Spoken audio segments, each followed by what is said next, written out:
living under a rock. To my far right, Robert Mujica, Budget Director for the State of New York. To my immediate right, Lieutenant Governor Kathy Hochul, who's done a great job for us statewide, but she's taken a special role in coordinating Western New York, so we thank her very much for what she's done.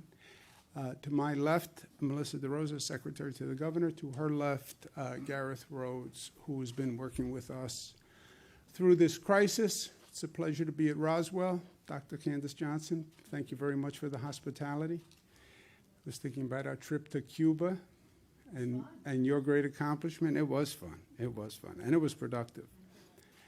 And it's always a pleasure to be with my friend, my partners, the great mayor of the city of Buffalo, Byron Brown, and the great county executive of Erie County, Mark Polenkars. Thank you for everything you've been doing to get us through this. I'm pleased to report that I took a COVID test yesterday, and I am negative from that test. So that is good news. You take one of those tests, it's very easy. I showed people how easy it was yesterday. And when you find out you're negative, it's actually a nice sense of relief. I didn't have any symptoms or anything, but you know, you don't need to have symptoms, and you can have the COVID virus. So you take the test, they tell you you're negative, 24 to 48 hours, and it is peace of mind. There's no reason why people shouldn't be getting testing. We actually have now more testing capacity than we are using at many of our sites. And we've expanded the number of people who are eligible for testing. Anyone who has any symptom for a COVID virus, any symptom includes basically the symptoms you would have if you had the flu. Same symptoms. If you have any symptoms, get a test. Get a test. Protects you, protects your family, protects your colleagues, so get a test. If you were exposed to a person who you find out is positive for COVID, get a test. Get a test. Takes 30 seconds. We have 700 locations across the state. So there's no reason why you shouldn't do it. You go right to the web. It shows you right where the location is. You can sign up and go. Let's give you some facts on today. Number of hospitalizations are down, so that's good news. Not down a lot, but down. I'll take it. Net change is down. Net change in intubations is down. The number of new cases per day is down by 1. Not great, but I'll take it. It's going in the right direction. So that is good news. The number that breaks my heart every day, the number of deaths, is still painfully high at 106, but it is down. And in this world where we're looking for good news on a daily basis, that is good news. Although in our thoughts and prayers are those 106 families today. And if you look at where we are, we have done a phenomenal job in reducing the spike, reducing what could have been cataclysmic. You see that incline on that curve. No one could tell you when we were in the midst of that incline where it would stop or if it would stop. There was no global expert who said, if you do this, if you close this and close this and close this, then we can tell you with certainty it will stop the spread of the virus. Nobody said that. All they could say was, do your best, try to close everything down, and then hope for the best. And New Yorkers responded. We had the highest number of cases in the country. New Yorkers responded with great unity and great discipline, and that's why that curve turned. We hit the apex, and we're on the way down. You also see how slow the way down is. That's why all the experts always say, be careful of the spike, because it's a long time coming down from the spike. You want to avoid the spike because you can't reverse it in a matter of days. It takes a long time to get those numbers back down. And this is with everything we did and with all the loss and pain we suffered. This is how long it took to get those numbers down. We now have a top priority, which we have from day one, which is our nursing homes. We were introduced to this virus in Seattle, Washington, where it attacked a nursing home. The most vulnerable population in the most vulnerable place, senior citizens in a congregate facility. That's how we were introduced to this virus, and I'm afraid that's how we're going to leave this virus. So protecting our nursing homes and seniors has been a top priority. Last week, we put in place a requirement to test all staff at a nursing home twice per week.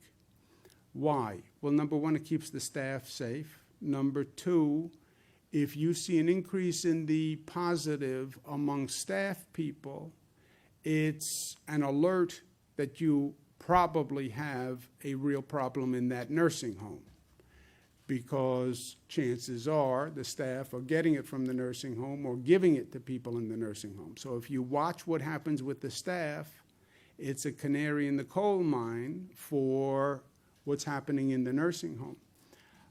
And third, it clearly keeps the residents of the nursing home safe. Now, to help nursing homes do this, we've worked with all the private labs, identified a number of tests that we can send just for the purpose of testing people in nursing homes. That's about 35,000 per day. We're sending 320,000 test kits to the nursing homes today to help them do this. With everything we're doing, I know the nursing homes operators are not happy about this. I get it. It's very hard to administer. The staff all have to be tested twice a week. Okay, we're giving test kits. We've set up lab capacity, but it is still an operational issue. I understand that. And I understand that no other state is doing this.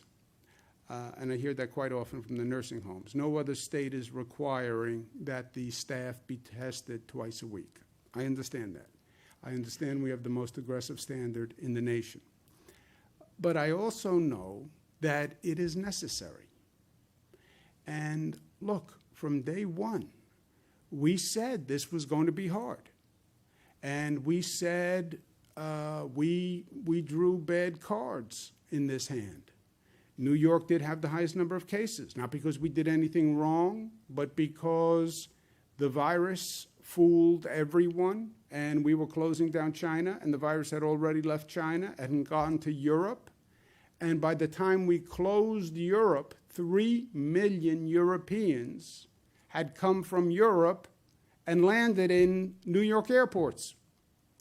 And that was happening, and we didn't know. Closed China was already gone by the time we closed China. And it had left Europe by the time we closed Europe. That's why New York had that cluster. Those flights from Europe come here. They land in JFK, they land in Newark, people take connecting flights, they're coming here. So that brought the virus here. That's why we have the numbers we have. Okay, but we said we're going to do what we have to do, and we're going to do what we have to do to protect the lives of New Yorkers. Who's in a nursing home? This is your mother, this is your father, your sister, your brother. This is our family who are in nursing homes. That's who they are. And they're our senior family members who we owe nothing but gratitude and respect. And the one thing we need to be able to say at the end of this is we did everything we could. We did everything we could. 106 people died. How do you live with that? How do you sleep with that? Because we did everything we could. We still can't save every life, but we can do everything in our power that we can do to try to save every life. And that's why I'm comfortable with what we're doing on nursing homes. I know it's hard, and I thank them. On reopening overall, we're opening regions that have hit the data points, hit the metrics. Western New York has one metric that they have to hit, which is the number of tracers. They need 521 tracers. They've identified 525. Great piece of work that they did over the weekend. I want to thank the mayor. I want to thank the county executive, all the regional officials who found people to serve as tracers. They're going to be trained tomorrow, and that means all the metrics will be hit, and Western New York will open tomorrow. So that's exciting. And it's been a long, painful period, but we start to reopen tomorrow. New York State Department of Health is also granting a waiver to restart elective procedures for ECMC. We want to make sure hospitals are in a position to provide care for people who need it. So this is a good step. I also have been encouraging major sports teams to plan reopenings without fans, but the games could be televised. New York State will help those major sports franchises to do just that. Hockey, basketball, baseball, football, whoever can reopen, we're a ready, willing, and able partner. Personal disclosure, I want to watch the Buffalo Bills, but I'm still objective. I'm acting as governor. There's no personal agenda here. Yes, I do want to watch the Bills, but that is not subverting my role as governor. I think this is in the best interest of all the people and in the best interest of the state of New York, even though I do have a coincident personal agenda because I want to watch the Bills, but they are separate agendas. At least someone say I have a conflict of interest. I want to disclose it. Judges and staff will be returning to courthouses in the 30 upstate counties that are open this week. What will reopening mean? Right, that's a big topic of discussion now. What does reopening mean? This is not a subject that is a political subject or where political opinions really matter. I don't care if you're a Democrat, Republican, Libertarian, Independent. I don't care. I don't care. This is not a political exercise that we are going through. People say, well, I have a personal opinion. I don't even care about your personal opinion. I don't think you should care about my personal opinion. Because it's not about a personal opinion. It's not about an ideological opinion. It's not about a geographic opinion. It's not even an opinion that's relevant, right? This is about facts and science and data. These decisions are being made as a matter of math. It's numbers. It's math. That's all it is at the end of the day. You start to increase economic activity. You have more people coming out of their homes, more people contacting other people, and then you measure the impact of that increase with numbers. Not with opinions, not with politics, not with partisanship, with numbers. And then you just measure the impact. You make sure that you don't go above 70% of your hospital beds, so that if a large number of people get infected, you have the hospital beds to take care of them. You make sure you don't go over 70% of your ICU bed capacity, because when these people are infected with COVID, they do need ICU beds. We learned that the hard way. You have testing up and running of 30 tests per 1,000 residents. Where did that come from? That's the White House Coronavirus Task Force, Dr. Birx. You have 30 tracers ready for every 100,000 residents. That comes from the experts. And then you watch the infection rate. And you make sure that you don't get near 1.1 on the infection rate. It's math. And there's a liberation in that. At a time of such division and politics and elections and all this garbage, this is an exercise in science and math. And it's data that we can all share and we can all participate in. I encourage people to go look at the data and look at what's happening in your region, because that's how we're going to get through this. On the numbers, on the math, on the facts. We're going to bring in advisors to the state advisors who are international experts, global experts who have dealt with these kinds of diseases, right? This is not just a state of New York issue. It's not even an American issue. It's a global issue. And I want to make sure we have people reviewing and then reviewing the reviewers and then as many opinions of experts that we can get are the best path forward. Dr. Osterholm is a nationwide expert in this field, and he has agreed to review our data, what we're doing, what's happening, and to advise us as to how our progress looks on the numbers. I want to thank him very much. We also have Dr. Samir Bhatt, senior lecturer at Imperial College, who is agreed to serve as an advisor to the state of New York. Dr. Bhatt is the senior lecturer in geostatistics at the Imperial College in London. Geostatistics is not my field of endeavor. I never heard of geostatistics before, Doctor. That's why we need you to advise us, Dr. Bhatt, because I know nothing about geostatistics. But Dr. Bhatt is joining us. I want to thank him very much. The Imperial College in London, we have had a number of projection models that were done early on by a number of very prestigious universities. And we've been watching all these projection models since this started. As you know, many of the models were not 100% accurate because they couldn't calculate the effect of the social participation and what people actually did to change the curve. And in a state like New York, what the people did dramatically changed that curve, so it affected the projections. But the Imperial College model, as we have been following this for weeks, was the best, most accurate model.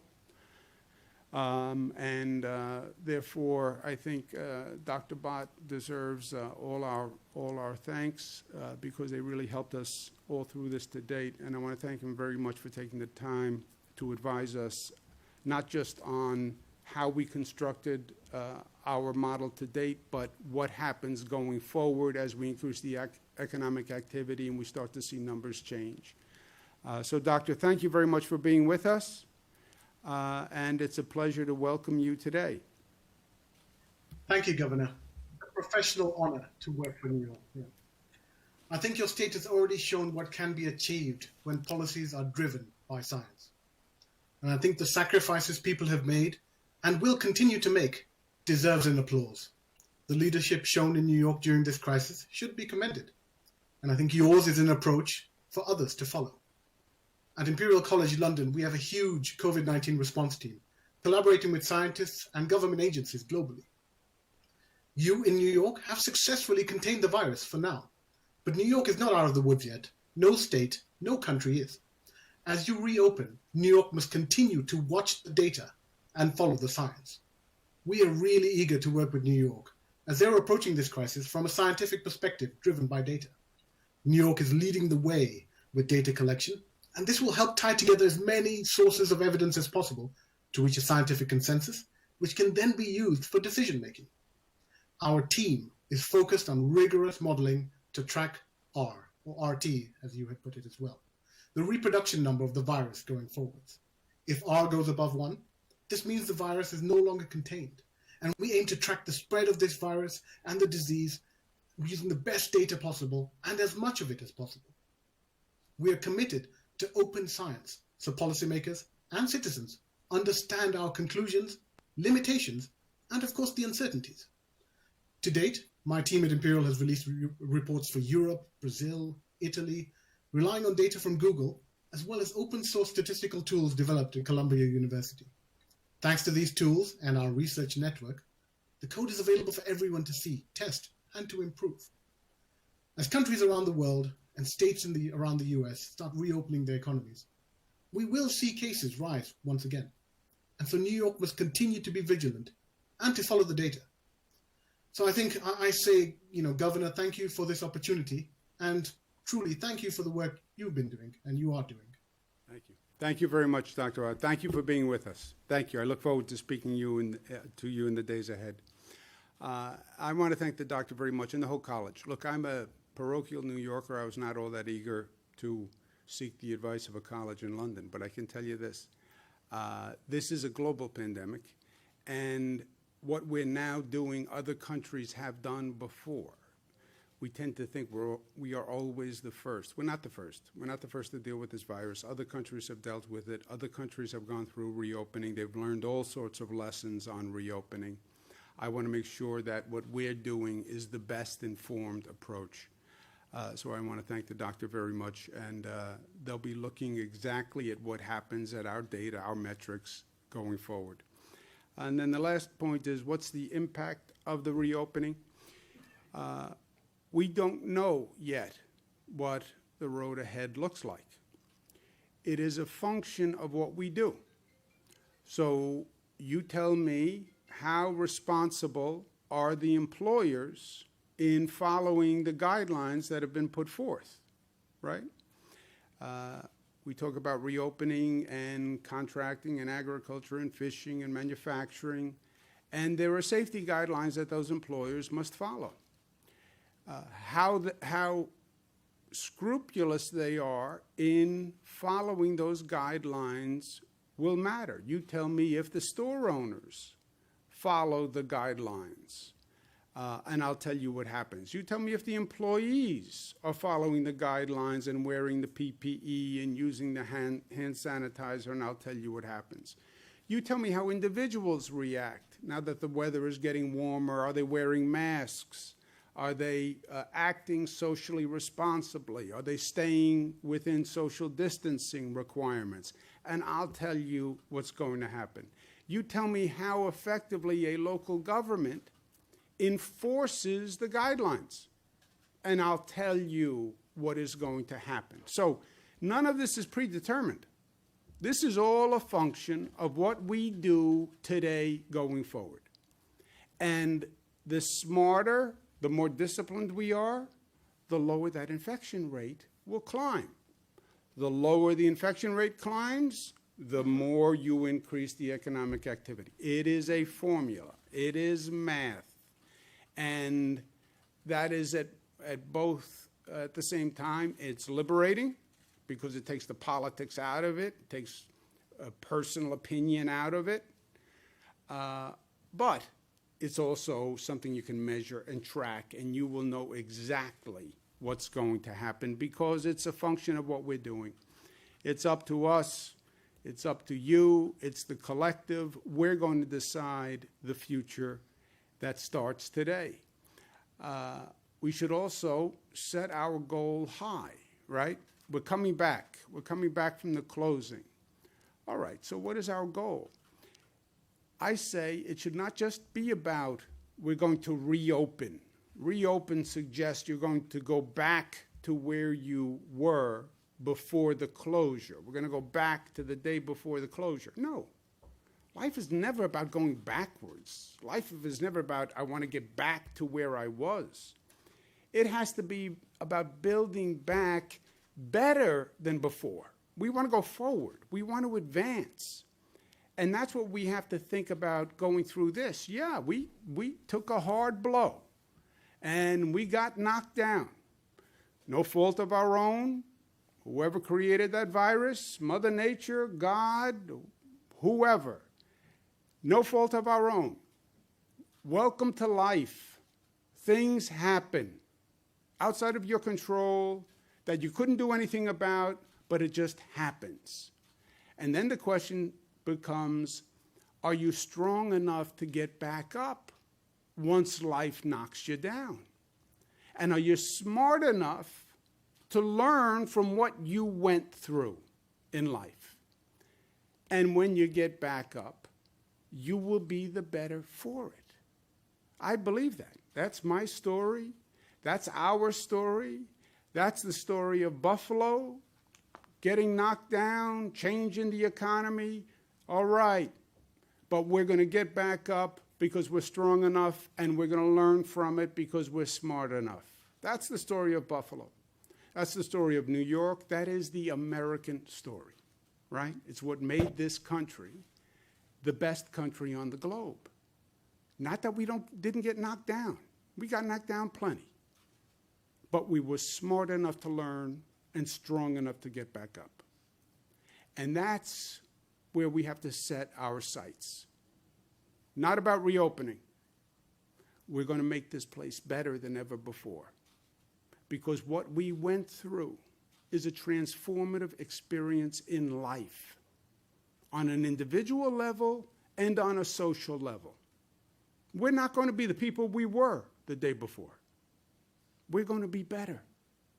We're going to be smarter. We're going to be stronger for what we went through.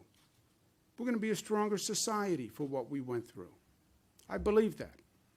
And we're going to have a stronger Buffalo, a stronger New York, and a stronger America.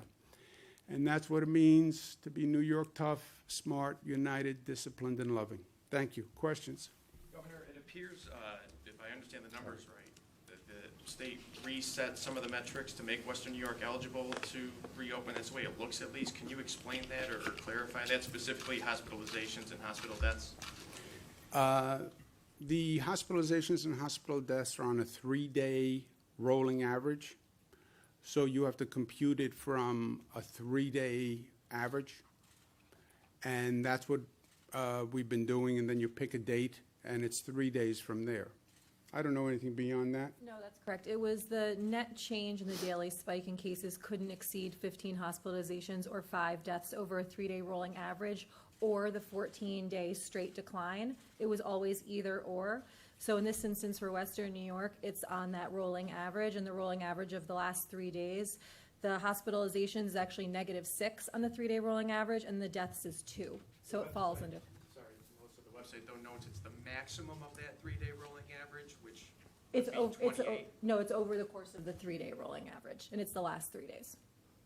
3-day rolling average is just that. Take the last 3 days and average it. There is a large contingent of New Yorkers frustrated with your comments yesterday about unemployment.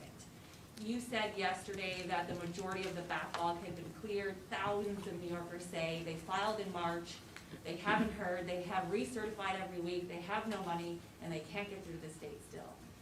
Have you heard from those people, and what is your message to them?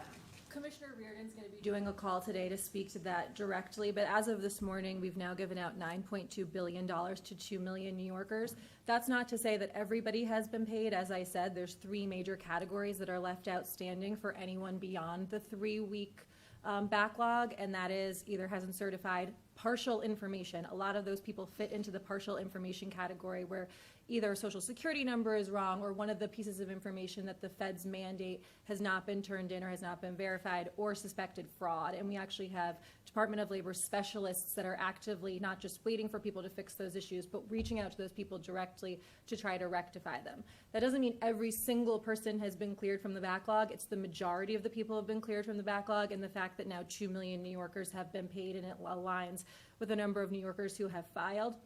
We're getting very, very close. So for the people who are outstanding, that is now the exception, not the rule, and DOL is working round the clock to address those issues. And Commissioner Reardon will be speaking again exclusively in a call today just to answer questions on this. You won't say how big the backlog is. How She big is will the today. She will today. She's going to address it today. Yeah, but also let's remember the context. You know, people are angry here, people are angry here. People are angry everywhere right now with good reason. Here's the needle you have to thread, right? We have an unprecedented number of unemployment claims. It has overwhelmed every state in the United States of America. I talk to governors all day long. Everyone is dealing with this. Federal government just passes a new law a couple of weeks ago, changes all the rules. All the states have to change the program to fit the new rule. And you're getting literally millions of calls where you got thousands of calls previously. Come up with a better system, a better website, more phones. We have 3,000 employees on phones and the website. Get the money out the door, get the money out the door, get that money out the door. Then you have another pressure, which is, hey, this is taxpayer money. Make sure there's no fraud. I hope you're not giving out money to somebody who doesn't qualify. I hope you're meeting every federal test. all that 476 criteria. I hope you're checking every box. And now you're getting fraud alerts. We think people are defrauding the unemployment system. We think there may be widespread computer cyber fraud where these people don't even exist. And it's a fraud scheme all done on a computer because you're not seeing people anymore, right? There's no person who walks in the door. It's all on the other side of a computer, and you're giving out billions of dollars in this country. So be careful that you're not being subject to some kind of computer fraud and you're responding to Susie Smith, but there is no Susie Smith. Susie Smith is really a computer terminal in some other country. So, right? Because I guarantee you, a few weeks from now, I'm going to be at a press conference like this, and someone's going to say people are really angry that you gave out a lot of money and the people didn't exist and they were just computer scam artists, and how did you not know?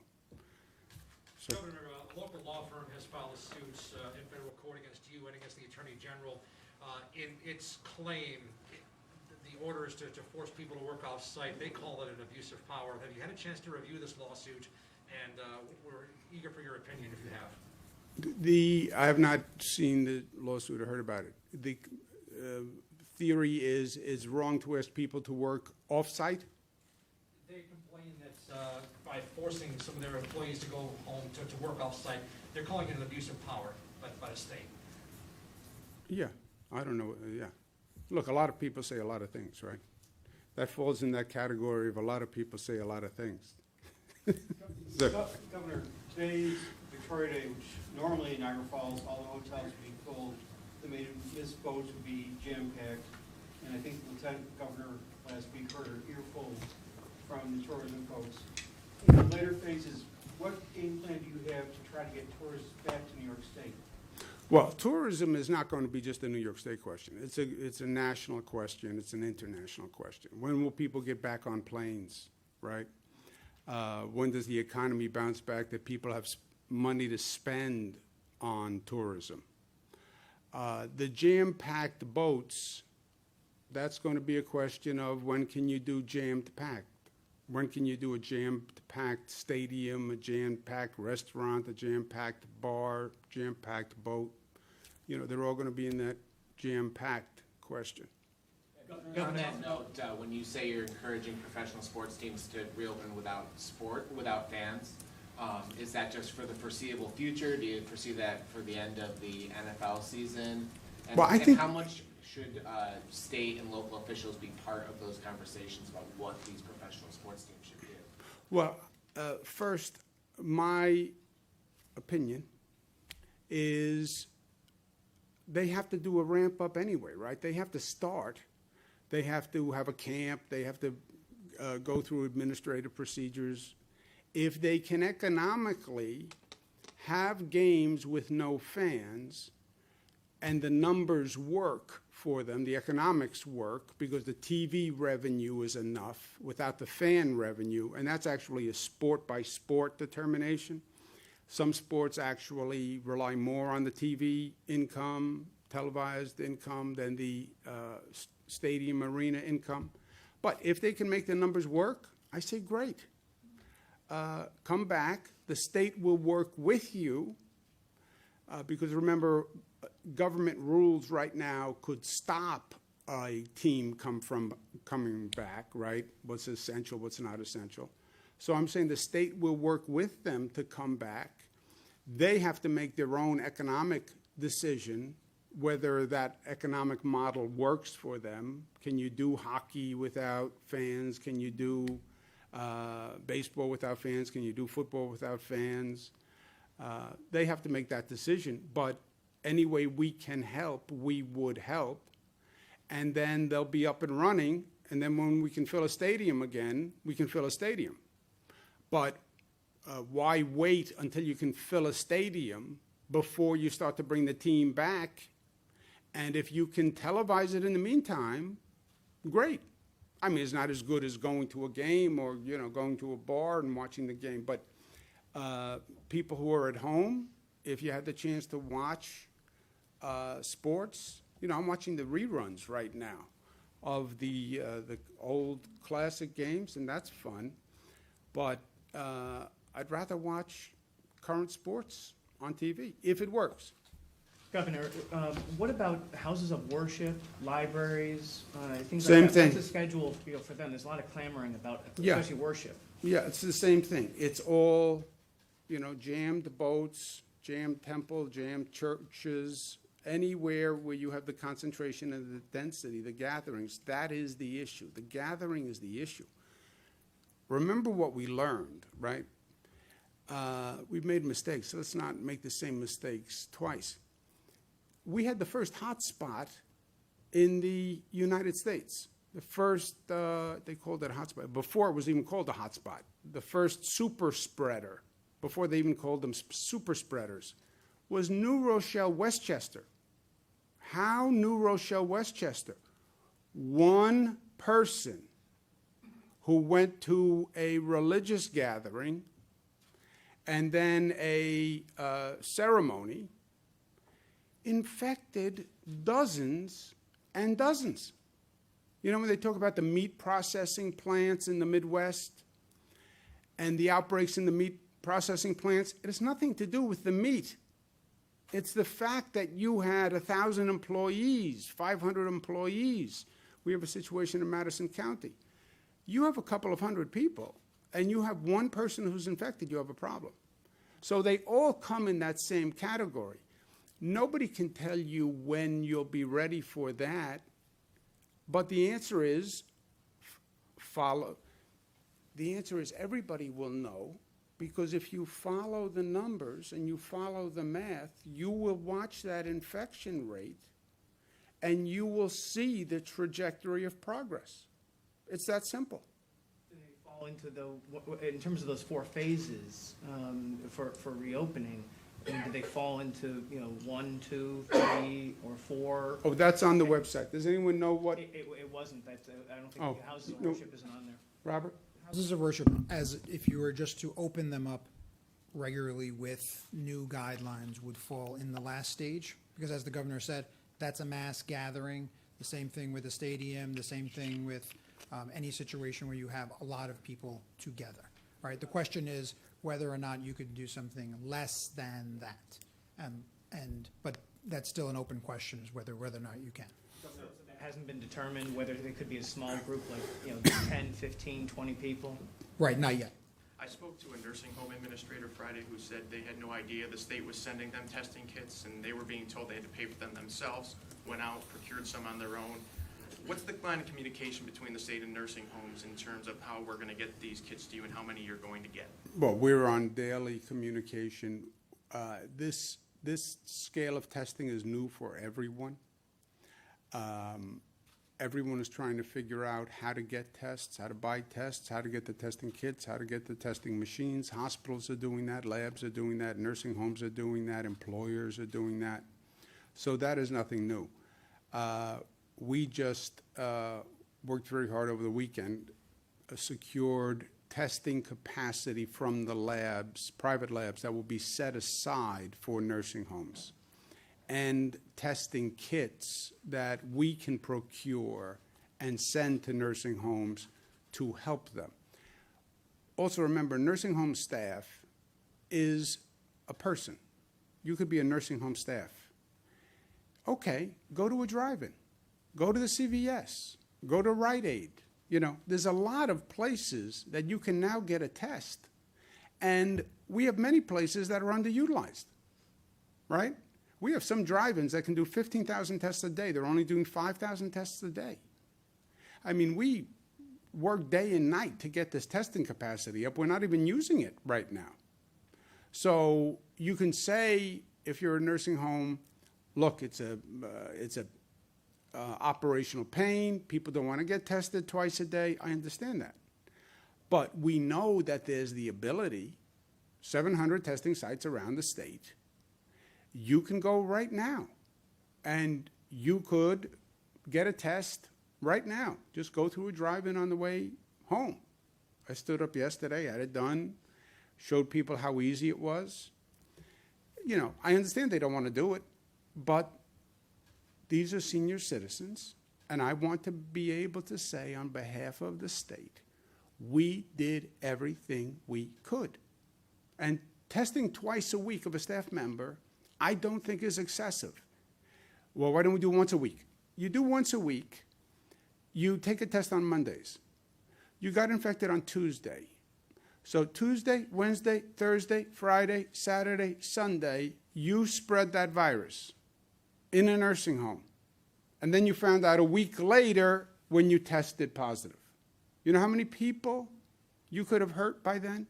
That's why twice a week. Sir, we'll take one more. You talk about how important it is to listen to the experts here on this stuff. If you talk to the experts on nursing homes, they'll tell you before COVID-19, New York State had one of the lowest levels of care in nursing homes and some of the most lax enforcement by the state health department. So is the state not in some way to blame for what happened? Yeah, I don't believe that experts would say that.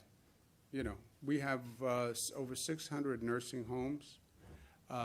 We've had one of the best nursing home systems in the country for a long period of time.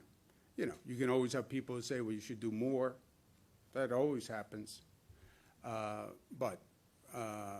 And we are doing more. And by the way, now we're doing more. And they're complaining that we're doing more than any other state. You can't have it both ways, right? Given the outsized impact. Last question. Yes, ma'am. Given the outsized impact that some counties have on an entire region, has there been any thought given to publicly posting the county breakdown as far as the reopening metrics go? Because right now, those aren't available. And is there any more clarification you can give regarding how much time we need to wait between reopening phases? We said 14 days is a general guideline, but depending on what the metrics show, maybe they might be able to open sooner. Can you elaborate on that? Yeah, 14 days is the guideline because it's basically the incubation period of the virus, right? It will show up in about 14 days.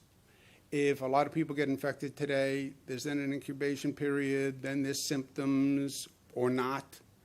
And then if all else fails, the way you see the increase is in the hospitalization. You know when the hospitalization rate goes up. But when the hospitalization rate goes up, they call it a lagging indicator. It really is telling you who got infected 2 weeks before. So when you wait for it to happen in the hospitals, you are behind the 8 ball.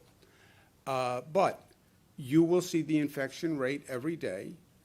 If the economic activity is increasing, but the infection rate isn't, and the hospitalization rate isn't, and the testing rate isn't, and the antibody rate isn't, then you could say we can get a little more aggressive and increase the rate faster. But it's a pure, and again, what's liberating here is it's a pure function of management of numbers. It's numbers, you know? I want to lose 10 pounds. I'm going to try to lose 2 pounds a week. Okay, it's going to take me 5 weeks. Well, first week I did better. All right. So then you calibrate that way, right? This is just a mathematical calibration. And I want to keep it there because I want to keep it out of politics. I don't want to get into, well, people say you should open faster. People say you should open slower. On what basis? Where do you get that from? Well, I just think you could do it faster. On what basis do you think I could do it faster? Well, I think you should be doing it slower. On what basis do you think? It's not what I'm thinking either. Let's keep all our opinions out of it, and let's just look at the data. If the data says 14 days is the guideline, if there is virtually no increase in the indicators, could you argue you're doing better than anticipated and open faster? Sure you could. And that'd be a reasonable theory based on the numbers. But let's keep it on the numbers. Let's keep it on the facts, is all I'm saying. County breakdown, posting the county breakdown? When you break down the numbers too far, I don't know how reliable they are. Remember, this whole system that we're now putting online, this has all been developed in the last 2 months. None of this existed.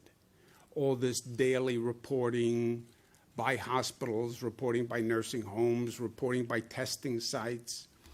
So the fear is if you get too granular in the numbers and the numbers get too small, I wouldn't really feel comfortable in their accuracy when you start disaggregating them. But that is not my field. That's geostatistics, which I never even took. So I just want to make sure, well, that assumes that the county data is reliable on a daily basis.